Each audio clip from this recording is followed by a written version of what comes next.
अमेरिकी seal commando की मौत के बाद अब अमेरिका भी सवालों के घेरे में है। वॉर जोन में डैनियल स्विफ्ट की मौत के बाद भारी विवाद हो चुका है और यूक्रेन की ओर से लड़ते पूर्व नेवी सील कमांडो की मौत को लेकर यह बड़ी खबर, जहां यूक्रेन के निप्रो शहर में हुई पूर्व सील कमांडो की मौत।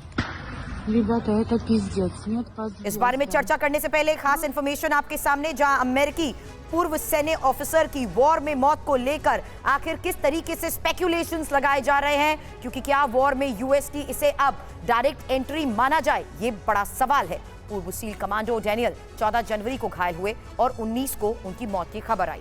अब डैनियल स्विफ्ट निप्रो में यूक्रेन के लिए जिस तरीके से लड़ रहे थे, अमेरिका ने स्विफ्ट से किसी कनेक्शन से भी हालांकि साफ तौर पर इनकार कर दिया, लेकिन पूर्व सील कमांडो के वॉर में होने से जानकार वाकई हैरान है। इस बीच दावा ये कि वॉर में अब तक 6 अमेरिकी मारे जा चुके हैं। अब स्विफ्ट ने 2019 में अमेरिकी सेना से खुद को अलग जरूर कर लिया था, लेकिन यूक्रेन वॉर शुरू होने के बाद स्विफ्ट वॉर जोन में चले गए। यही बड़ी वजह है कि अब उनकी मौत को लेकर भी सर स्पेक्यूलेशंस इसी आधार पर लगाए जा रहे हैं। 6 अमेरिकियों की मौत का दावा, और इस बीच इनकी ये मूवमेंट, उस पर नजर जरूर थी, लेकिन इनकी मौत के बाद भी सवाल जरूर उठ रहे हैं। देखिए, बहुत ही इंटरेस्टिंग एंगल है पूरी इस कॉन्फ्लिक्ट का कि अभी तक जो अमेरिका का ये सूचना वॉरफेयर में ये था कि भाई हम इसमें खुद हम शामिल नहीं हो रहे, हम केवल हथियार से मदद कर रहे हैं। लेकिन बाइडेन जो है पिछले साल अप्रैल माह में जब वहाँ गए तो वो मिलने गए थे अमेरिकी टीम से। वो अमेरिकी टीम कौन थी?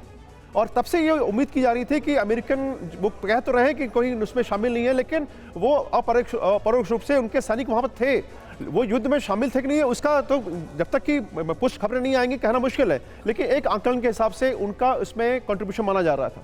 लेकिन अब ये जो बता रहे हैं कि इतनी डेड बॉडीज मिली हैं, तो निश्चित रूप से ये सही बात है। और ये लगातार और संजय सोय साहब, आप अपने एक्सपीरियंस से बेहतर समझा सकते हैं कि अगर पूर्व सैनिक, किसी दूसरे देश के पूर्व सैनिक दूसरे देश की जमीन पर लड़ने जा रहे हैं तो उन्हें क्या माना जाता है? उन्हें तो मर्सनरीज कहा जाएगा। यानी वो सैनिक मौजूदा दौर में तो है नहीं। यहां पर भी जिस सील कमांडो की मारे जाने की खबर सामने आ रही है, वो 2019 में सेना छोड़ चुका था। नहीं, बिल्कुल समीर जी, बहुत अच्छा है, क्योंकि आप देखिए जिस प्रकार से यूक्रेनी सैनिकों की कैजुअलिटी हुई है और जंग अभी तक जारी है।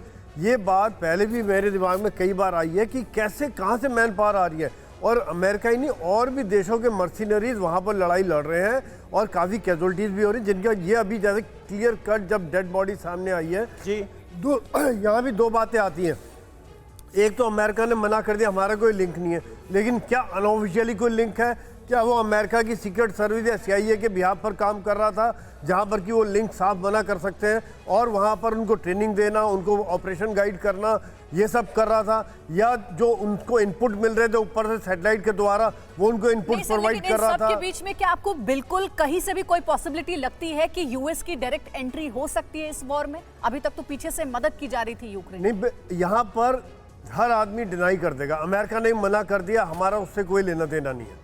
यानी कि वो अपनी पर्सनल कैपेसिटी में यूक्रेन में लड़ाई लड़ रहा था, लेकिन अनऑफिशियली क्या वो कितनी मदद कर रहा था, ये सब चीज़ें कभी भी बाहर निकल के नहीं आएंगी, क्योंकि पुराना सील कमांडो होने के नाते बहुत संभव है कि ऑपरेशन को डायरेक्ट कर रहा हो, इनपुट ले रहा हो, सैटेलाइट के द्वारा उनको खबरें पहुंचा रहा हो, और ये जो वहां पर ट्रेनिंग दे रहा हो, ये सब चीजें बहुत, यानी कि जो भी पॉसिबल हेल्प है वो जरूर यूएस यूक्रेन की करता रहेगा, लेकिन डायरेक्ट इस वॉर में कूदने की गलती नहीं करेगा, यही हमारे एक्सपर्ट्स कहते हैं।